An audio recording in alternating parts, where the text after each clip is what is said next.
Bonjour et bienvenue, merci infiniment d'être là aujourd'hui. Je m'appelle Florivine, artiste pluriel et slow. Et aujourd'hui, on se retrouve pour la deuxième partie des essentiels d'automne. J'aime tellement cette saison qu'il a fallu diviser la vidéo en deux pour pouvoir tout faire rentrer.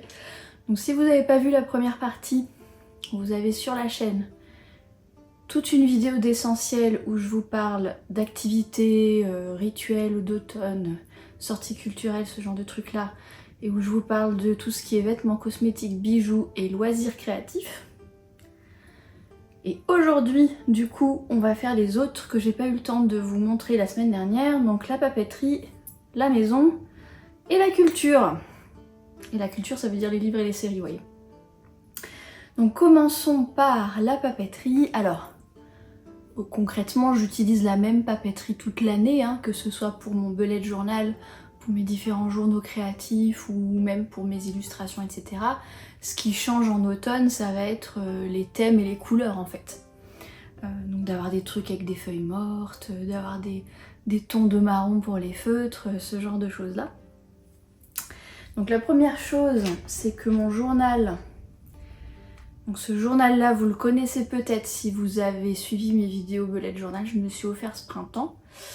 Et donc c'est un Louise Carmen, alors je garde évidemment le même, mais j'ai changé le petit cordon. J'avais un cordon bleu turquoise avec une petite nacre pour le printemps-été. Et ben là j'ai mis un petit cordon bordeaux avec un petit charme Kiki la petite sorcière avec du vert et du rouge et du orange dessus. Et du coup ça fait un ton un peu plus automnal, vous voyez. Et puis après le contenu c'est le même, c'est mon journal d'introspection, mon parle-singe. Enfin c'est des machins comme ça qu'il y a sur ce format, c'est un format A5 et 3, donc 13 par 21. Et c'est pour tout ce qui est journal d'écriture longue. Pour le bullet journal qui est aussi un système de couverture avec des carnets à l'intérieur, c'est pareil, c'est vraiment les accessoires qui changent. La différence, c'est que cette année, je me suis acheté une nouvelle petite couverture que vous pouvez voir ici. En fait, je me suis rendue dans la papeterie dans laquelle j'ai découvert cette marque. Donc cette couverture-là, elle vient de la marque Paper Republic. C'est le format Grand Voyageur Pocket. Et en fait, je l'ai pris parce que c'est la couleur qui est très particulière. C'était une de leurs deux couleurs en édition limitée de l'an dernier, qui s'appelle Berry quelque chose. Malheureusement, elle est plus disponible nulle part. Peut-être que si vous faites une demande via leur système d'atelier, vous pouvez demander des couvertures personnalisées sur leur site, il doit y avoir les infos. C'est peut-être possible de demander s'il leur reste du cuir des éditions limitées passées. En tout cas, ça coûte rien, enfin ça coûte un email de leur demander. Mais sur leur boutique en ligne, il est plus disponible. Et là, la papeterie, j'ai acheté le dernier. Et en fait, cette papeterie s'appelle Père Jack. Ils sont rue du Faubourg Poissonnière. Ils sont super sympas. J'avais souvenir à l'époque, il était déjà super sympa le mec. Et 8 ans après, toujours aussi sympa. Et c'est un des premiers revendeurs Paper Republic. Moi, c'est comme ça que j'ai connu la marque en fait. Il y a 8 ans, quand je me suis mise au bullet journal, la toute première couverture Paper Republic que j'ai achetée, je l'ai achetée chez eux. Et du coup, je trouvais ça rigolo 8 ans après, en passant à un bullet journal plus petit. De repasser par cette papeterie et de racheter une couverture dans cette papeterie là, ça fait un peu comment dire, le cercle de la vie un peu, je sais pas. Donc j'ai changé parce que la lanière vendue avec, elle est bordeaux aussi, donc je l'ai changé pour la lanière marron que j'avais déjà avant, et j'ai remis la petite graine de café que j'avais déjà avant, parce que la graine de café ça fait aussi automne-hiver. Puis c'est vrai que sur un tout petit truc comme ça, je préfère avoir un charme qui est tout petit aussi. Si un gros truc, ça fait un peu disproportionné. Donc ça a été mon petit cadeau de moi à moi. Et à l'intérieur, il y a toujours le carnet Leuchtturm 1917 format A6 Pocket. Donc c'est 9 par 15 cm. Et il y a toujours la couverture, enfin comment dire, le portfolio en craft que j'utilise pour mettre les stickers, les pochoirs, les machins comme ça, qui vient aussi de chez Paper Republic pour le coup. Voilà, donc sur mon système de journal, c'est essentiellement ça qui change. Je peux aussi éventuellement m'offrir un carnet avec une couverture d'une couleur ou d'un motif qui fait penser à la saison. Là en ce moment je suis dans ma phase couverture noire. Donc du coup j'ai mis, vous l'avez peut-être vu dans la dernière vidéo Bullet Journal, j'ai mis un sticker avec une feuille de marronnier dessus pour évoquer la saison. Donc ça c'est une solution si vous avez des carnets qui ont des couvertures très simples, de la saisonnaliser avec des petits collages dessus. Et donc une autre solution, c'est d'acheter des carnets colorés. Et là j'ai passé une commande pour tester aussi les produits chez la boutique de Margot. J'en ai acheté deux. Il y en a un que j'ai défait pour voir un peu l'intérieur et l'autre que j'ai laissé dans son papier original. Donc la boutique de Margot c'est quoi? Donc ça s'appelle le Petit Organisé. Celui-ci s'appelle le Petit Organisé, celui-ci s'appelle le Petit Chaleureux. Et la boutique de Margot c'est la boutique de papeterie qui a été créée par la créatrice de contenu Margot qui tient la chaîne YouTube Les Astuces de Margot, que vous connaissez peut-être déjà puisqu'elle a beaucoup plus d'abonnés que moi, donc vous êtes peut-être déjà tombé sur ses vidéos. Elle fait pas mal de trucs de genre conseils d'organisation, style de vie, elle fait pas mal de vidéos bullet journal. Et il y a quelques années, elle a lancé sa propre boutique de papeterie, un petit peu comme moi, hein, à faire ses propres stickers à partir des dessins qu'elle faisait dans son propre bullet journal. Et elle a grandi au fil des années, d'ailleurs c'est super intéressant si vous voulez aller voir sa chaîne. Elle fait des vlogs studio et si vous regardez l'historique dans sa chaîne de ses vlogs studio, vous voyez sa petite boutique grandir, je trouve ça fascinant. Et depuis quelques temps, elle propose aussi des carnets, pas seulement ses stickers, mais des carnets qu'elle fait faire par un imprimeur. En tout cas, j'imagine qu'elle le fait faire par un imprimeur. Donc elle a essentiellement du format A5, mais elle a aussi ce petit organisé qui fait 150 par 90, donc c'est la même taille que le Leuchtturm Pocket en fait, c'est la taille de mon bullet journal. Elle en a quelques modèles. Et donc j'ai voulu le tester parce que le papier est plus épais que le papier Leuchtturm. Donc je sais qu'à la problématique avec les marques comme Moleskine et Leuchtturm, c'est toujours l'épaisseur du papier. Alors Moleskine, je vous avoue que c'est un peu compliqué, hein. Ils sont à 70 grammes par mètre carré. C'est pas toujours évident en fonction des encres de stylo, plumes, etc. Je vous avoue que j'ai un petit peu de mal avec la qualité du papier Moleskine. Je suis en train de chercher des alternatives d'ailleurs au format 13 par 21 en ce moment. Leuchtturm ça va, franchement même leur 80 GSM, là, celui-là, franchement ça va. Mais je peux comprendre que certaines personnes parmi vous préfèrent avoir du papier encore plus épais. Et du coup c'est pour ça que j'ai voulu tester ça. Donc son papier il est à 120 grammes par mètre carré. Pointillé. Après c'est beaucoup plus simple que Leuchtturm parce qu'il n'y a pas d'index et il n'y a pas de numérotation de pages, c'est vraiment juste les pages. Et on fait soi-même, si je veux faire un index, je vais le faire moi-même. Si je veux numéroter mes pages, je les numéroterai moi-même. Il n'y a pas de pochette arrière, mais de toute façon moi la pochette arrière je l'utilise pas puisque j'ai le système de couverture en cuir. Il y a un élastique. Voilà, qu'on peut choisir de mettre pour refermer le carnet. Et il y a deux marque-pages. C'est une couverture souple en cuir vegan. Donc il est quand même assez souple. Évidemment il est un peu moins souple que le Leuchtturm parce que le papier qui est à l'intérieur il est plus épais. À un moment donné on peut avoir le beurre et l'argent du beurre. Et il fait 128 pages. Donc là les deux font à peu près le même nombre de pages, à quelques pages près. Vous voyez que évidemment celui qui fait 120 grammes par mètre carré il est un petit peu plus épais, c'est normal. C'est un peu tout le jeu quand on se choisit un carnet. C'est que si le papier il est plus fin, du coup le carnet il sera plus compact. Si le papier est plus épais, le carnet il prendra un peu plus de place. Moi j'ai voulu tester pour justement choisir pour moi-même, vu que ça fait que depuis le mois d'août que je suis sur un format A6 comme ça. J'ai envie de tester toutes les options qu'il y a sur le marché, ou en tout cas toutes les options qui pourraient me convenir qu'il y a sur le marché, pour ensuite sélectionner ce qui me convient le mieux quoi. Alors après en A6, Margot elle a pas énormément de choix de couleurs de couverture, parce que je pense que l'essentiel de ses ventes se font sur le format A5. Mais elle en avait qui évoquaient l'automne-hiver, du coup j'ai acheté ces deux-là. Donc le Petit Chaleureux il est gris beige un peu clair, et il y a des dorures avec des dessins qu'elle a fait, donc des dorures qui évoquent l'hiver, et je pense que ce sera mon prochain bullet journal quand celui-ci sera fini, que j'utiliserai sur novembre, décembre, janvier. Comme j'aurai un petit bébé à la maison, je sais pas combien de temps va me durer le carnet, peut-être que j'écrirai moins que maintenant dans le budget, on verra.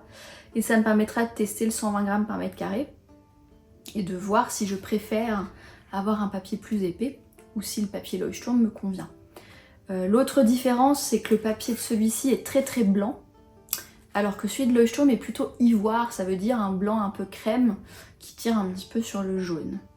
Donc ça aussi, il y a des gens qui s'en foutent, moi je vous avoue que je m'en fous. Il y a des gens pour qui c'est important, notamment quand vous faites du dessin. Les couleurs ne rendent pas pareil si le papier est blanc, donc c'est assez neutre, les couleurs elles rendent comme elles sont. Si le papier il est un petit peu crème, un petit peu ivoire, ça change l'effet des couleurs sur le papier, évidemment. Quand le papier il est coloré, c'est pas pareil que quand le papier il est blanc, merci Florine. Voilà, donc cette option-là, je pense qu'elle est bien pour les gens parmi vous qui souhaitaient avoir un journal un peu plus créatif, en fait, que ce soit un bullet journal ou un journal autre, un peu plus créatif, parce que comme le papier il est plus épais et qu'il est blanc, ça vous permet de faire du dessin avec des feutres à l'eau, ou avec des feutres peinture type Posca. Ça vous permet peut-être de mettre un petit peu d'aquarelle ou de gouache à condition de mettre très peu d'eau, de mettre beaucoup de pigments et pas beaucoup d'eau. Et ça vous permet de mettre après tout un tas de tampons, de choses comme ça, sans craindre que ça traverse le papier. Parce qu'à 120 grammes par mètre carré, franchement, on ne voit pas à travers, hein, en général. Je vous redirai début 2025, quand je l'aurai testé. Mais voilà. Donc ensuite, la papeterie créative au thème de l'automne, j'en ai un petit peu... En fait, ce que je fais, pour que j'ai de la papeterie autour de moi et que je l'utilise réellement quand j'utilise mes différents journaux, c'est que je viens choisir quelques éléments de papeterie de saison qui me plaisent et je les garde autour de moi. Là par exemple j'ai ce petit truc avec des tampons dedans et un washi tape dedans qui reste là puisque je fais mon bullet journal le matin dans cet espace là. Et comme ça me permet de les utiliser. Alors du coup je n'utilise pas 100% de ma papeterie automnale tous les mois. Là on arrive au moment où je filme cette vidéo à fin septembre, début octobre, et je pense que début octobre je vais changer ces tampons là, je vais en mettre d'autres. Mais ça me permet, en fait je me rends compte quand on a beaucoup de papeterie et que c'est rangé quelque part, moi c'est rangé dans un caisson de bureau avec des tiroirs là, je vais pas forcément descendre dans le bureau, ouvrir tous les tiroirs, regarder tous mes stickers, tous mes tampons, tous mes feutres à chaque fois. Et du coup on peut oublier la papeterie qu'on a. Et du coup, je trouve que c'est pas mal de rassembler une sélection de papeterie. Donc là, en l'occurrence, de saison, puisqu'on est en train de parler d'essentiels d'automne. Et de les avoir à portée de main pour effectivement les utiliser. C'est ce que je fais aussi avec ce truc-là que je vous ai présenté dans une vidéo favori il y a quelques semaines, puisque j'ai acheté ça cet été, je crois. Et pareil, là, ça contient ma papeterie d'automne que j'utilise en ce moment. Ça contient mes feutres. Ça me permet de... faire une petite parenthèse pour vous dire que j'aime bien utiliser des feutres de couleur automnale en automne. Là pour septembre, c'est ces deux couleurs là qui sont une espèce de vert qui tire vers le jaune et de jaune qui tire vers le vert pour évoquer les feuilles qui commencent à perdre leur couleur. Donc ça c'est dans ma collection depuis des années, hein. C'est pas des trucs que j'ai achetés cette année, c'est des choses que je sélectionne parmi ce que j'ai déjà. Et j'ai en miroir repris les mêmes couleurs en fine liner. Donc en pointe fine pour écrire après les titres, enfin ou les sous-titres, ou les tâches, ou tirer des traits, etc. etc. Et je viens tout mettre là-dedans pour les avoir à portée de main, vous voyez. C'est ce qui permet de les utiliser, effectivement les utiliser. Donc là, je vais vous montrer quelques exemples de ce que j'ai mis là-dedans. J'ai des tampons de chez Lin Chianing. Donc ça fait partie d'un set de 6 champignons, je crois. J'en ai sorti que 2. Et pour octobre, j'en sortirai 2 autres. Pareil, je préfère en avoir moins plutôt que de me sentir trop dépassée par trop de choses. Et j'ai fait pareil avec un assortiment de tampons de chez Notebook Therapy, de leur gamme Hinoki, et je crois que ça s'appelait Maple Dreams ou un truc comme ça. Donc pareil, c'était un assortiment d'une dizaine de tampons, j'en ai choisi 2. Donc ces deux-là, avec des feuilles mortes, etc., un peu mises en scène, etc., machin. Et j'ai quelques tampons que j'avais trouvés à la brocante de Chambord, figurez-vous. Donc c'est vraiment des tampons vintage qui ont peut-être 50, 60 ans, qui sont pas de qualité extra. Ça... Par exemple celui-ci, là, c'en a un gros avec des bogues de marronnier. Et en fait le centre, comme il s'est un petit peu creusé avec le temps, ça tamponne plus très bien. Mais bon, j'avais trouvé le set complet à l'époque que j'avais dû payer une quinzaine d'euros, du coup je l'avais acheté, j'avais trouvé ça cool. Et dans ce petit plateau, il y a aussi un washi tape couleur un peu bronze, donc un doré un peu antique, que j'utilise pas mal dans mes journaux pour coller les petits éphémères, pour faire des petites bordures, pour marquer une page, voilà. Voilà des exemples d'essentiels que j'ai sélectionnés en papeterie pour l'automne. Il y a aussi, toujours chez la collection Hinoki là, de Notebook Therapy, ils avaient des pet tape, en fait des espèces de... c'est des rouleaux de scotch décoratif en plastique semi-transparent avec des décors dessus comme ça. Et moi ce que j'ai fait, toujours dans l'optique d'utiliser ce que j'ai, c'est que j'en ai découpé des échantillons, comme celui-là par exemple, avec des champignons, etc. J'en ai pré-découpé des échantillons que j'ai épinglés ensemble, comme ça, et que je mets dans ma pochette que je vous ai montrée. Comme ça, au lieu d'avoir tous les rouleaux de scotch ensemble dans un grand tiroir, ce que j'ai fait pour les stocker, puis du coup d'avoir la flemme de les sortir de machin de trucs, là ils sont déjà préparés, et je peux, parce qu'il n'y a pas que ceux-là, il y en a plein d'autres, je m'en suis préparé plein. Là il y en a avec du café, là il y en a des petits décoratifs, des machins comme ça, et en fait j'ai toute une petite pochette dans mon machin là avec des trucs comme ça, pour que du coup quand je me lance dans une session de journal, j'ai plusieurs options déjà disponibles et faciles à sélectionner et à découper au ciseau, plutôt que d'avoir des rouleaux entiers qui font qu'après on ne les utilise pas. Évidemment, un des trucs de papeterie créative que j'utilise le plus pour décorer, mettre au ton de la saison, etc., ce sont les stickers, les planches de stickers. C'est vraiment la papeterie créative que je préfère. Et évidemment, je ne peux pas vous parler de stickers sans vous parler de ma propre collection, de ma propre boutique. Ça, c'est l'avantage d'être artiste et créatrice de papeterie, c'est que je peux créer exactement ce que j'aime comme j'aime. Donc il y a toute une collection d'automne qui est normalement encore disponible au moment où vous regardez cette vidéo. Sachez que je vais partir en congé maternité bientôt et que c'est possible que le week-end du 6 octobre soit le dernier week-end d'ouverture de la boutique, je sais pas encore. Peut-être qu'elle sera encore ouverte le week-end d'après le 6 octobre. Ça dépend comment je me sens et ça dépend si la petite a l'air de bientôt venir ou pas. Donc il est possible... Alors il est possible qu'elle soit déjà fermée quand vous voyez cette vidéo, c'est ballot mais c'est comme ça. Il y a quand même de grandes chances qu'elle soit encore ouverte.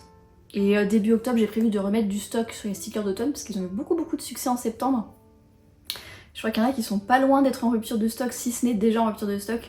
Donc là sur le dernier week-end de septembre je remets du stock. Donc allez voir, si ça vous intéresse, c'est au format A6 Passport, vous voyez.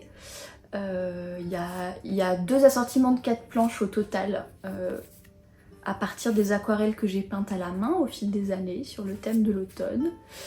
Il y a aussi des petits points comme ça, là, des petits cercles qui sont en mode pour faire des codes couleurs dans le calendrier, pour faire du suivi d'habitude, des choses comme ça. Et il y a aussi du calendrier, ça c'est vendu avec des trucs comme ça là. Il y en a 4 comme ça et 2 comme ça. Sont vendus dans le truc de calendrier d'automne. Ça c'est un calendrier perpétuel qui n'est pas daté. Si vous voulez justement créer votre propre calendrier sur un cycle qui est à cheval sur 2 mois par exemple, ou pour faire du suivi d'habitude ou ce genre de choses. Et puis là il y a un petit peu genre intention, focus, machin. Enfin, bon. Je vous laisse aller voir la boutique si ça vous intéresse, si c'est un style qui vous plaît. Ça c'est les trucs que je me suis imprimés pour moi. Parce que du coup je suis ma première cliente et j'adore mon propre travail.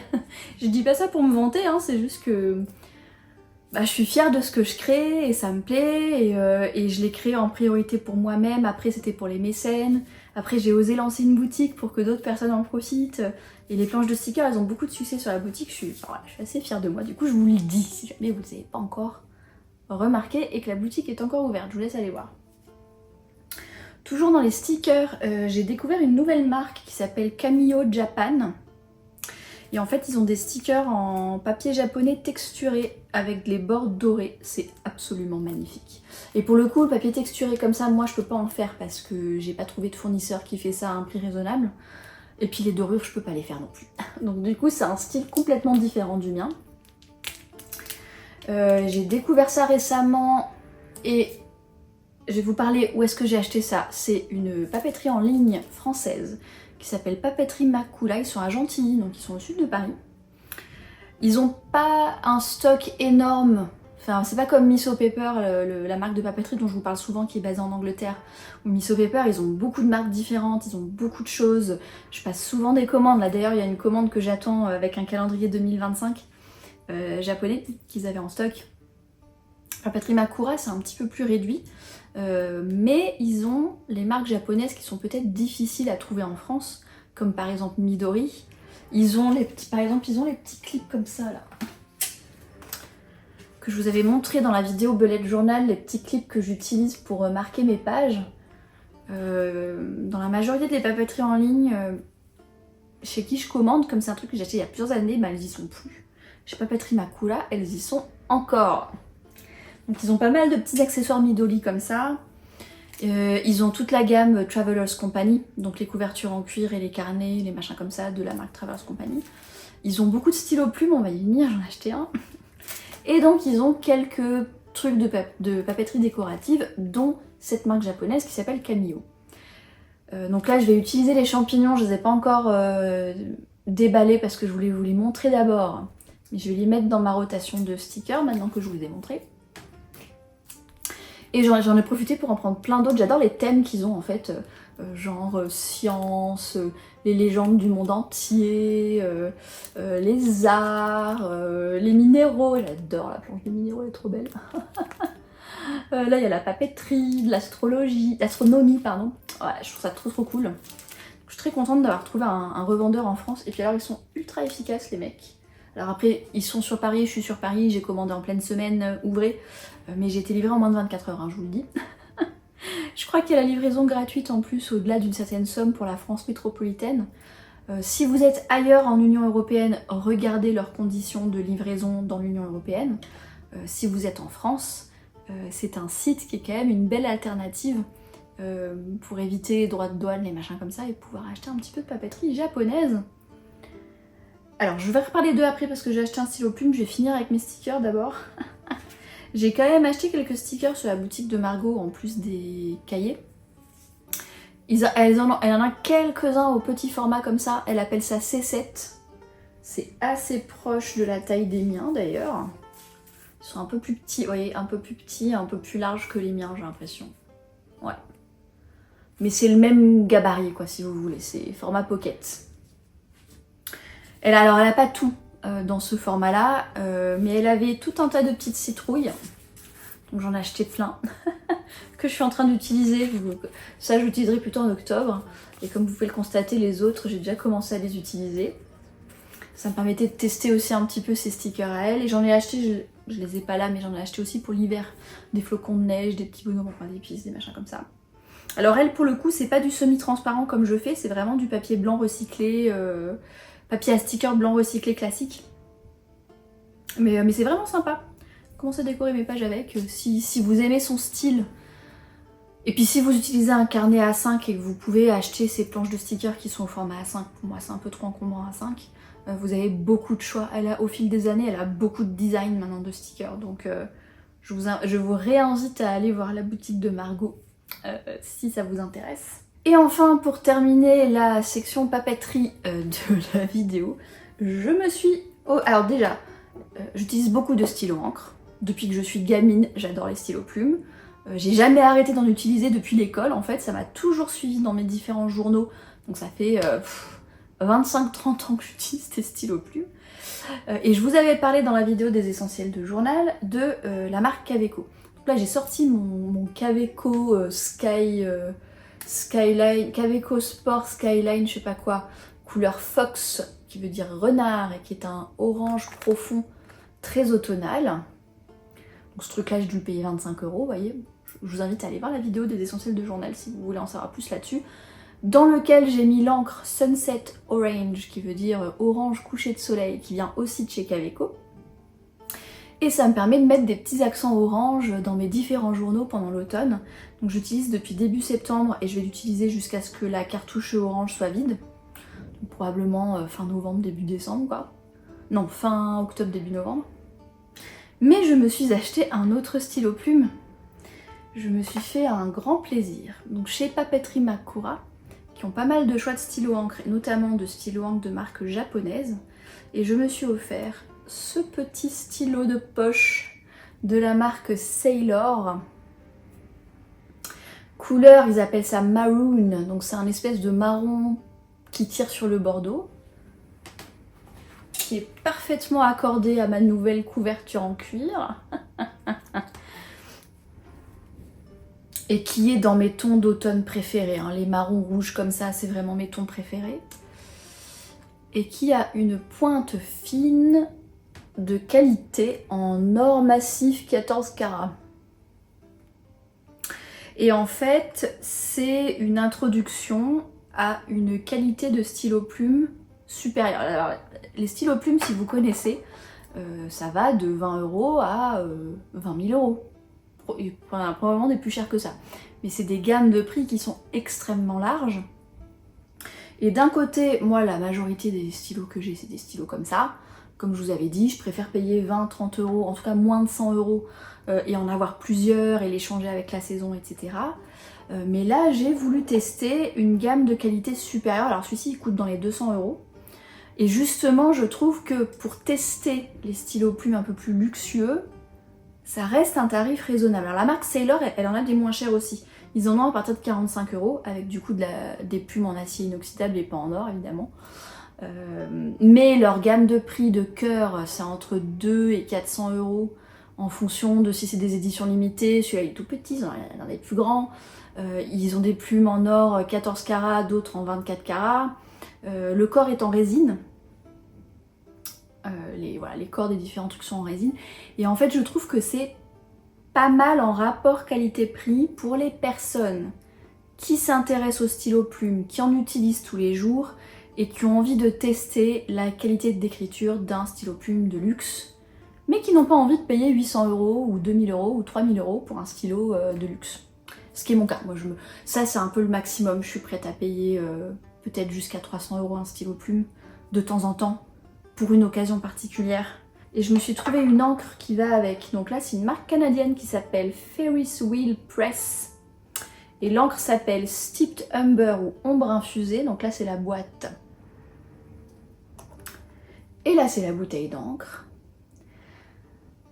Et je trouve, ils vendent aussi des stylos plumes que j'ai pas acheté parce que pareil, ils sont plus entre 100 et 300 € le stylo eux aussi.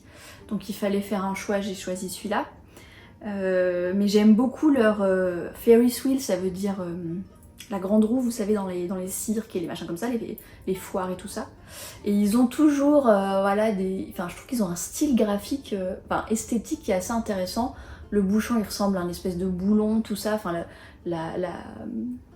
le flacon est vraiment très très joli. Et en fait, leur affaire ombre infusée, là, c'est du marron rouge. Ça va extrêmement bien ensemble. Voilà, c'est un mariage qui est extraordinaire. Et c'est ma couleur préférée. Donc du coup, depuis que je l'ai acheté, j'en mets partout.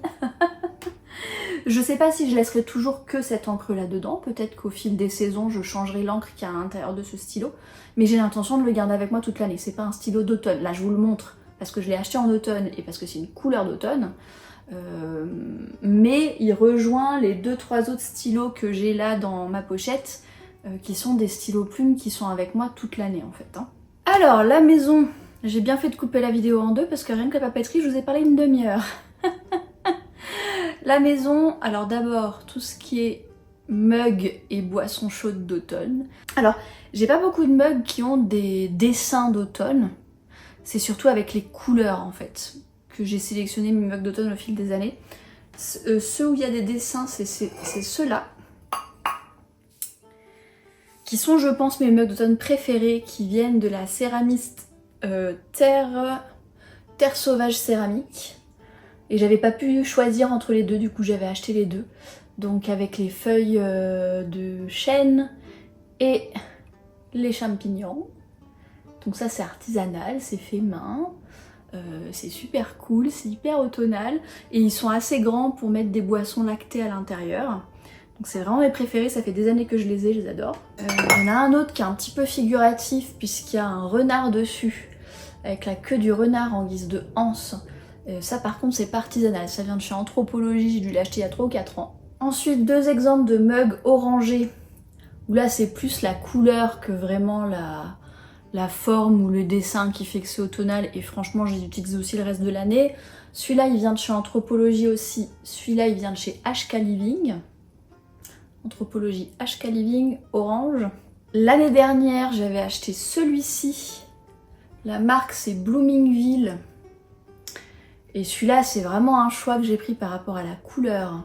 Donc c'est du gris vert avec des accents marron rouge comme j'adore, avec un espèce de truc qui peut éventuellement faire penser à des branches de pin ou de sapin, vous voyez. Donc ça fait très automne-hiver, mais pour le coup c'est vraiment la vibe colorée. Mais celui-là c'est pareil, je l'utilise toute l'année parce que c'est mes couleurs préférées, j'adore, je trouve vraiment magnifique ce truc. Donc je l'utilise beaucoup depuis que je l'ai l'année dernière.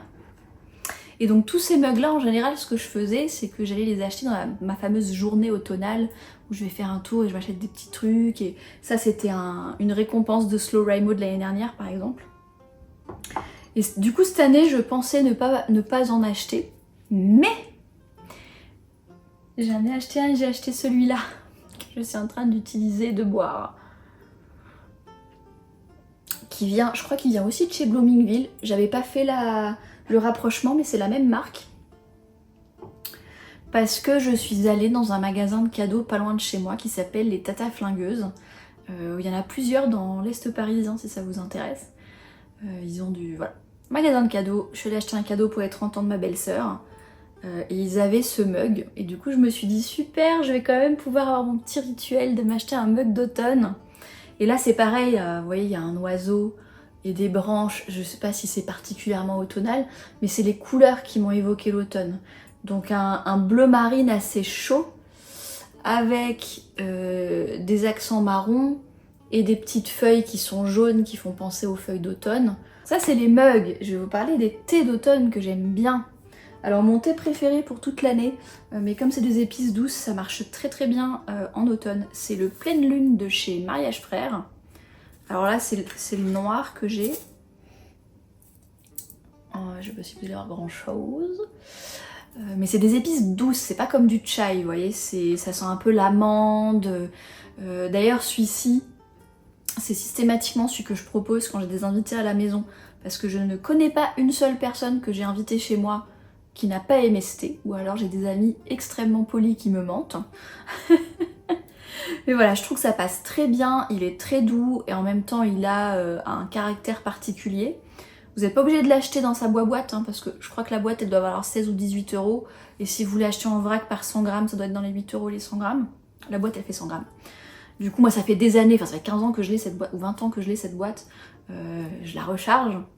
Et l'autre avantage c'est que le Pleine Lune existe en thé noir et en thé...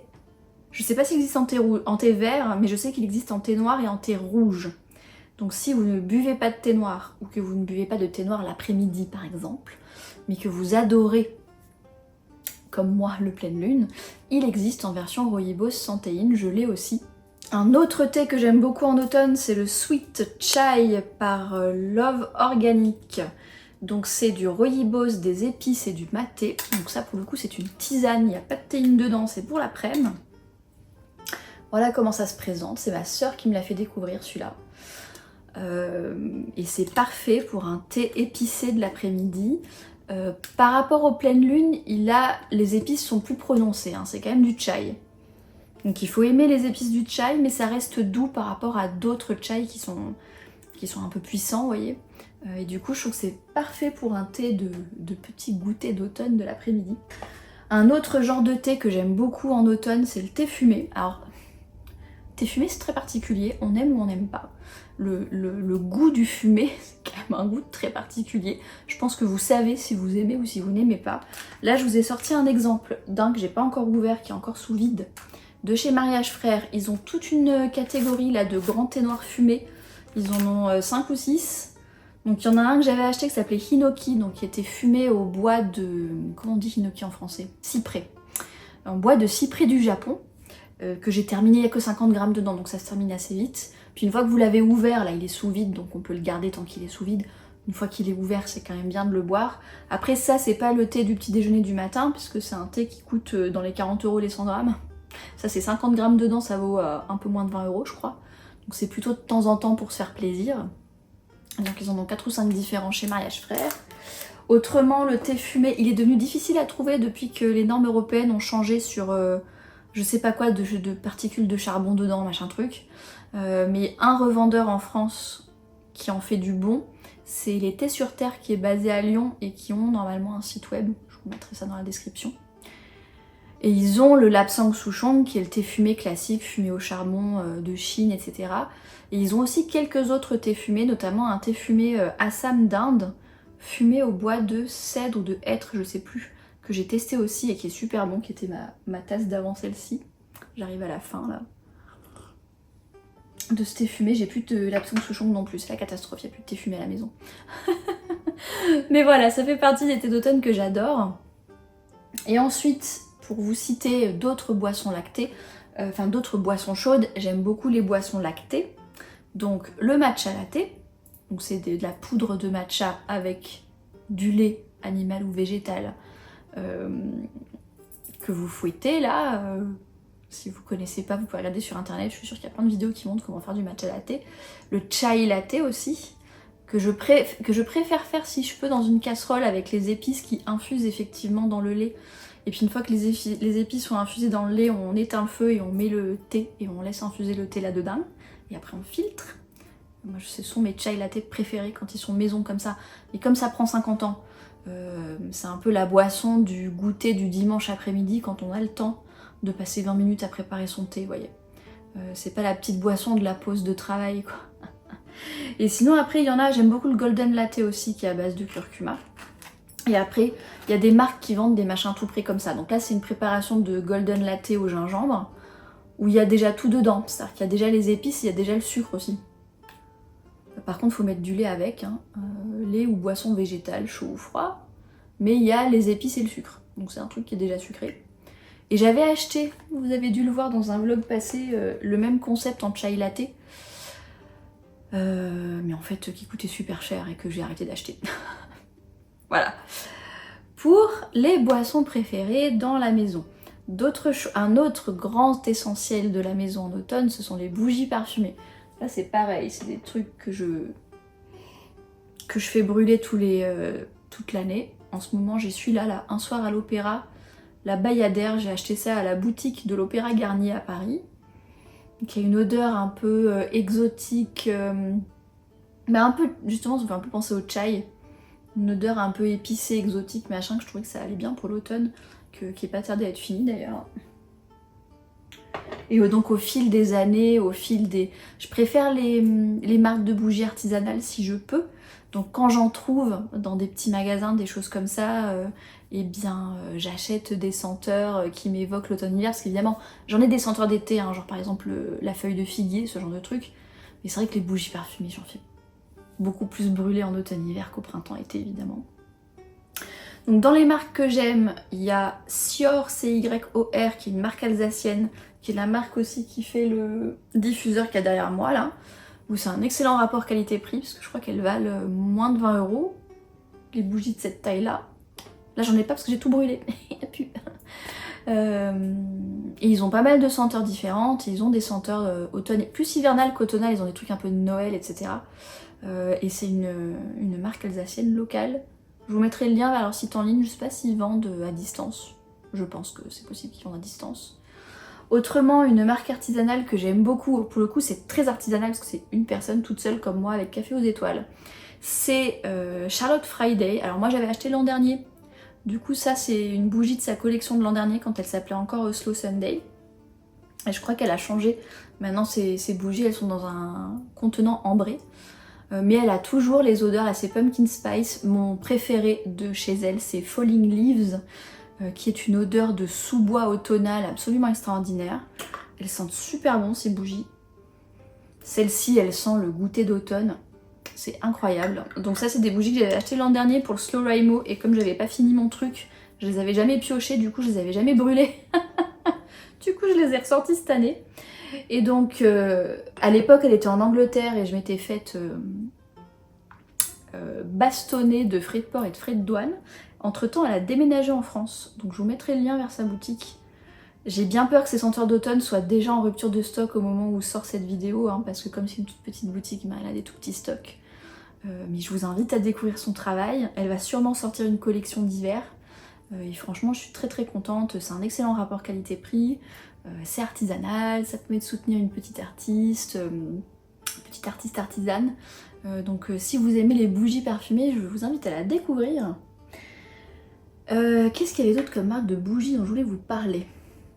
J'aime bien la marque Woodwick, qui est pour le coup beaucoup plus industrielle, parce qu'en fait, ils ont des bougies, des mèches en bois qui craquellent. Donc ces bougies-là, je me les mets dans le bain à côté de moi, parce que je peux entendre comme s'il y avait un feu de bois qui craquait à côté de moi, et je trouve que ça fait vraiment super ambiance, quoi. C'est vraiment hyper agréable. Et les bougies Woodwick, elles se trouvent pas mal dans des magasins de déco, des jardineries, des botaniques, des machins comme ça, vous voyez. Ils sont assez bien distribués un peu partout en France. Il faut voir, je suppose qu'ils sont distribués ailleurs dans le monde aussi, hein, c'est pas une marque française, donc n'hésitez pas à vous renseigner où est-ce que vous pouvez trouver cette marque-là en fonction de là où vous habitez. Et ensuite, dans les bougies un peu plus luxueuses, il y a évidemment l'iconique feu de bois de chez Diptyque, mais bon, bah, qui coûte cher, donc du coup, ça fait plusieurs années que je me la suis pas rachetée. Mais je m'en achète une fois de temps en temps. Je préfère acheter les petits formats de chez Diptyque, parce qu'en fait, les grands formats comme ça, je crois que c'est un peu plus grand que ça, et ben des fois, elles se... J'arrive pas à faire fondre toute la cire. Et du coup, la bougie, elle se creuse au fil du temps. Et sinon, là, il y a une autre bougie de chez Ella Brouquette. Je vous la montre. Alors, celle-ci, elle est finie. Elle s'appelle Hinoki. Alors, ils ont 4 ou 5 senteurs différentes. À la base, c'est une marque de cosmétiques, Ella Brouquette. Et donc, ils ont cette bougie. Alors, Hinoki, on a dit qu'en français, ça se disait cyprès. C'est cyprès japonais. Donc, c'est une odeur extrêmement boisée, en fait. Et à la Brouquette, ils font des senteurs qui sont assez douces, assez discrètes, mais quand même ça sent. Enfin la bougie quand vous l'allumez ça sent, hein, c'est pas voilà, c'est pas de la rigolade. Et je pense que celle-ci, je viendrai la remettre là, quand celle-ci là sera finie. Mais je voulais vous en parler parce que ce qui est cool, c'est qu'elle est rechargeable. Parce que là, quand vous achetez la bougie avec tout le bordel, là, elle fait partie de la gamme de luxe, hein, ça coûte une 60aine d'euros, avec son petit chapeau en bois là, mais je trouve qu'elle est magnifique la bougie. Et en fait, quand vous la terminez, là, il faut que je finisse de la laver, hein, elle n'est pas finie de laver, mais quand vous la terminez, vous nettoyez le contenant et vous pouvez leur racheter ce bidonio là, cette contraption là, qui coûte 38 €, donc ça permet de diviser pratiquement par 2 le prix de la bougie, qui contient une mèche et un cale-mèche pour pouvoir la mettre bien au centre, et de la cire dans ce truc là qui se met tel quel dans le micro-ondes. Enfin je suppose qu'il faut enlever la mèche d'abord, mais après ça se met tel quel dans le micro-ondes, ça liquéfie la cire, et ensuite vous versez ceci dans cela, après avoir mis la mèche évidemment, et ça permet d'avoir déjà d'économiser un composant en verre là, de réutiliser le même composant en verre, et ça permet de réavoir la même bougie à moindre coût. C'est plus écologique, c'est plus économique, je trouve ça cool. C'est la première fois que j'essaye. Donc je vous dirai si c'est facile ou pas d'utiliser la recharge en question quand je l'aurai fait. J'attends que celle-ci soit finie pour m'en occuper. Mais du coup, je voulais vous le signaler. Dernière chose sur la maison, ce sont les décos d'automne. Donc là, je les ai pas trop rassemblées puisqu'elles sont un peu partout dans la maison. Mais je voulais vous évoquer ça. Donc les décos d'automne, c'est des choses que j'accumule depuis une vingtaine d'années. J'ai notamment des décos que j'ai ramenés du Japon il y a 18 ans. Par exemple, est-ce que vous avez les petits singes là? J'avais acheté ça à Nico. Il y a plein de petits trucs Ghibli comme celui qui est là-bas derrière. Pareil que j'avais ramené du Japon. Et du coup, en fait, j'ai ma petite boîte en carton de déco saisonnière. Et j'aime bien, à chaque changement de saison, faire tourner quelques petites décos de manière assez subtile et discrète un peu partout dans l'appartement. Je suis pas en mode grosse déco, à part le sapin de Noël à Noël, mais sinon je suis pas grosse déco. Et au fur et à mesure des années, je les rassemble et je les accumule. Donc il y a mes petites décos du Japon. Et puis, autre chose que j'aime faire, c'est soit en trouver en voyage, soit acheter auprès d'artistes et d'artisans d'art petit à petit au fil des années ou utiliser les miens. Là par exemple, c'est mon tirage d'art à moi, c'est ma couronne automnale à moi que j'ai mis là-bas derrière. Mais là, le truc qui est brodé avec la petite noiraude qui a le potiron, ça vient de chez Boarbe Fleury, qui est une artisane d'art qui fait pas mal de crochets, de choses comme ça, là, de broderie, de trucs comme ça. J'ai aussi des cartes postales de saison de chez A.E. Marielle, qui fait un excellent travail. Elle peint en fait à l'aquarelle de magnifiques portraits de femmes. Et en ce moment, j'ai le portrait de la femme d'automne sur mon mur. Il y a Caro from Woodland aussi qui fait beaucoup de cartes et d'affiches dans les tons d'automne. Et donc on termine la vidéo sur la partie culture, livres, séries, films, trucs comme ça, dans les essentiels d'automne. Ah, on voit que c'est ma saison préférée, hein. J'en ai des choses à raconter, il y a 2 heures de vidéo au total où je fais un truc comme ça. 1h30. Alors... Évidemment, l'automne, notamment avec Halloween et tout ça, je sais que c'est une saison où les gens aiment beaucoup regarder des trucs un peu horreur, épouvante, etc. Moi, je vous avoue que c'est pas mon truc. Mais je peux vous citer quand même 2-3 trucs dont j'ai entendu parler ou que j'avais commencé à regarder qui sont quand même assez quali. J'avais commencé à regarder la série Nosferatu, qui est ultra bien faite, qui est basée sur... Je crois que c'est basé sur une BD de Joe Hill, il me semble. Après, c'est... J'ai arrêté au bout de 3-4 épisodes parce que c'est sombre hein, quand même, c'est... Voilà, ça traite d'enfants qui se transforment petit à petit en monstres, que... Il y a cette espèce de type qui les envoie à Christmas Land ou un truc comme ça. L'ambiance est vraiment... Ouais, c'est vraiment une ambiance d'épouvante. Et pour le coup, la série est vraiment bien faite, ça a été un petit peu trop pour moi, donc j'ai pas regardé jusqu'à la fin. Je sais que mon mari a regardé toute la saison et l'a trouvé vraiment très très cool. Donc si c'est le genre de truc que vous aimez bien, je vous invite à le découvrir. Dans le même genre, il y a The Haunting of Hill House, qui est une série très connue pour son ambiance un petit peu horreur, etc. et pour être extrêmement bien faite. Pareil, mon mari l'a vu, l'a adoré, moi c'est pas mon truc, c'est un peu trop pour moi. Mais je vous le mentionne quand même. Et après en thriller, donc là c'est plus...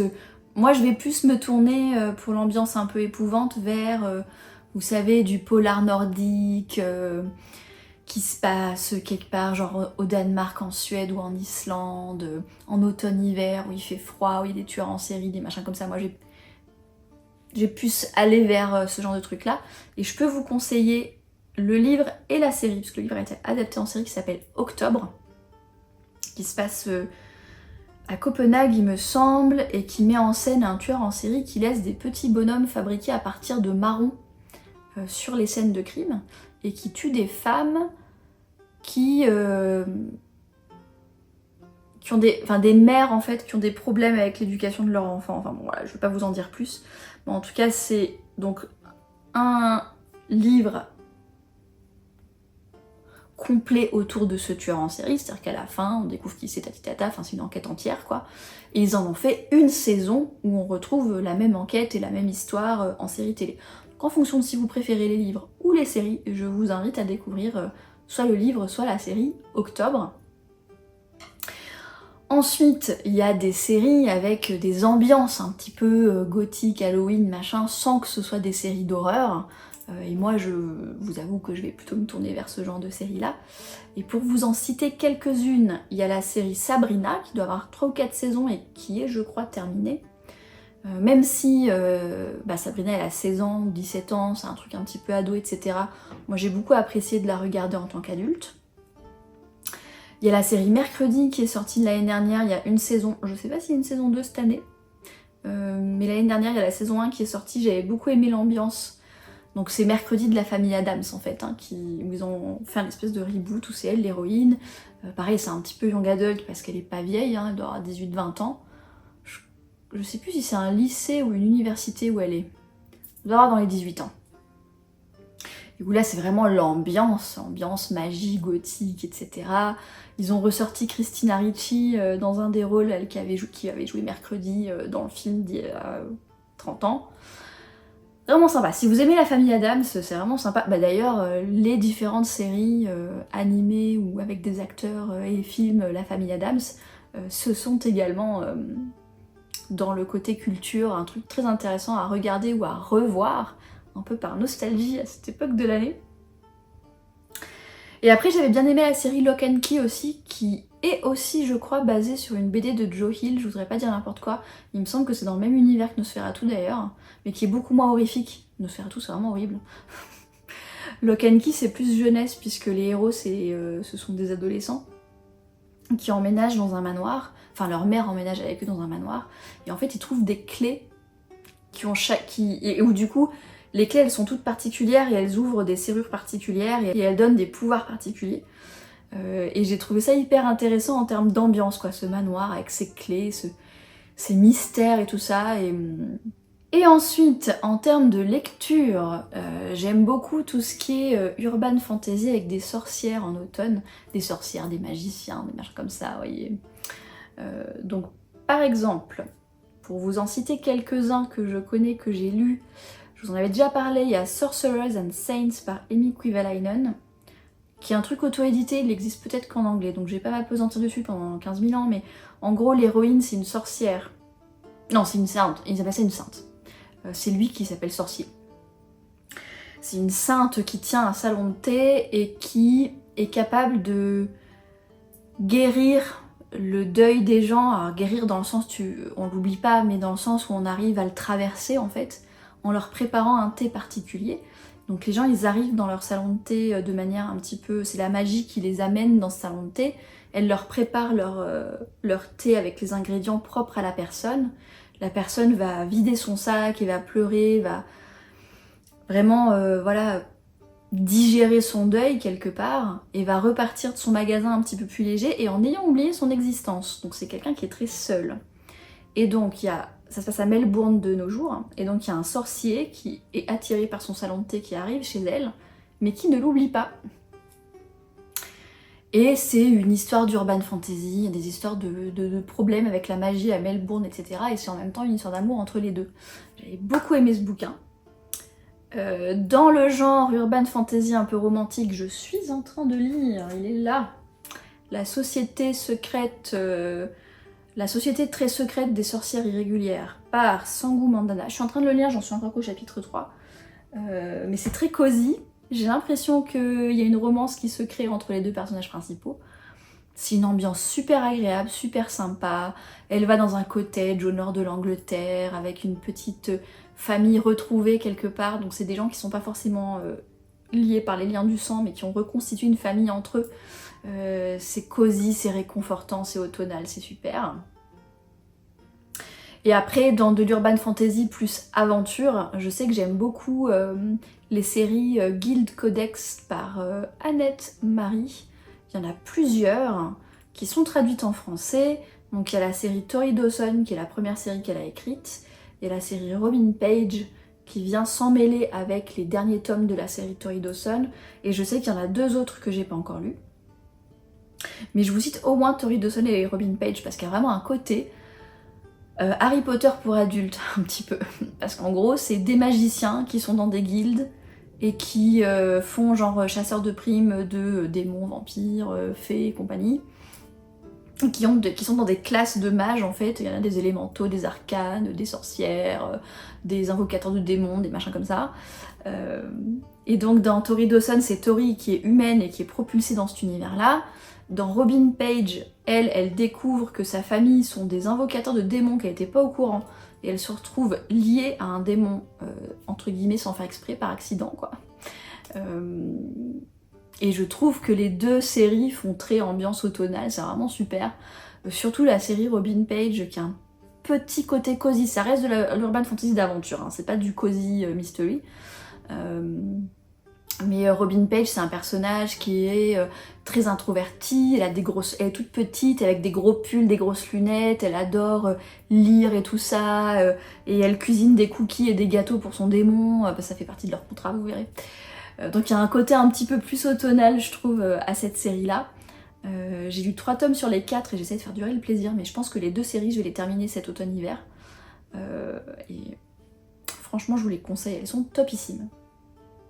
Et autrement, moi personnellement en automne, ce que je préfère, ce sont les lectures cosy.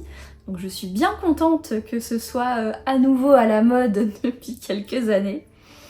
Donc bien sûr, je peux vous citer Les Détectives du Yorkshire de Julia Chapman. Donc ça c'est le tome qui est sorti à l'automne 2023, qui s'appelle Rendez-vous avec la justice, que j'ai eu en cadeau de Noël et que je n'ai pas encore lu. Du coup il est sur ma pile à lire de cet automne, je vais le lire cet automne je pense. Et elle en sort un par an, donc peut-être qu'elle sortira un tome cet automne 2024. Ils sont globalement stand-alone, après ça se suit, en fait il y a une enquête par tome, là c'est le tome 8 ou 9 je crois, mais on retrouve les mêmes personnages, c'est dans un petit village anglais qui s'appelle Brincliffe, avec un ancien inspecteur de Londres qui devient détective privé dans ce village-là, qui s'appelle...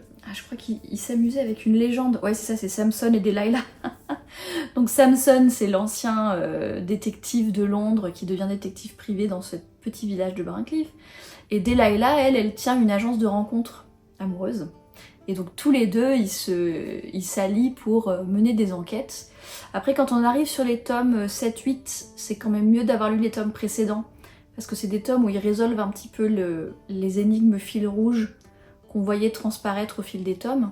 Mais je dirais que les 5-6 premiers tomes, ils peuvent tout à fait être lus indépendamment. D'ailleurs, j'ai jamais lu les 3 premiers tomes, j'ai commencé au tome 4 et ça ne m'a jamais posé de problème. Donc vous lisez ce que vous voulez comme vous voulez, voyez. Ça c'est un exemple de mystère cosy, il y en a plein d'autres. Ce que je peux vous citer d'autre, c'est le fameux Légende et Laté de Travis Baldree en fantasy cosy, avec une aventurière orque qui prend sa retraite et qui décide d'ouvrir un coffee shop. Et cette année, ils ont sorti en français la préquelle, je me rappelle plus comment elle s'appelle en français, de Sable et d'Os ou un truc comme ça, qui est donc avec la même orque, mais préquelle à Légende et Laté. Ensuite, j'ai beaucoup entendu parler du livre qui s'appelle The Spell Shop par Sarah Durst, que j'ai pas encore lu. Et je sais pas s'il est encore sorti en français, parce qu'il est sorti cet été. Mais je vous signale ce nom-là, si vous aimez la fantasy cosy. Apparemment, c'est une magicienne qui s'installe dans une petite ville et qui ouvre... Enfin, qui décide de faire des confitures, en fait, et de vendre des confitures dans le village. Voilà, donc si vous voulez découvrir ça... Et en science-fiction, il y a Becky Chambers qui fait de la SF un petit peu cosy, et j'ai l'intention de lire ces novellas autour du moine et du robot là.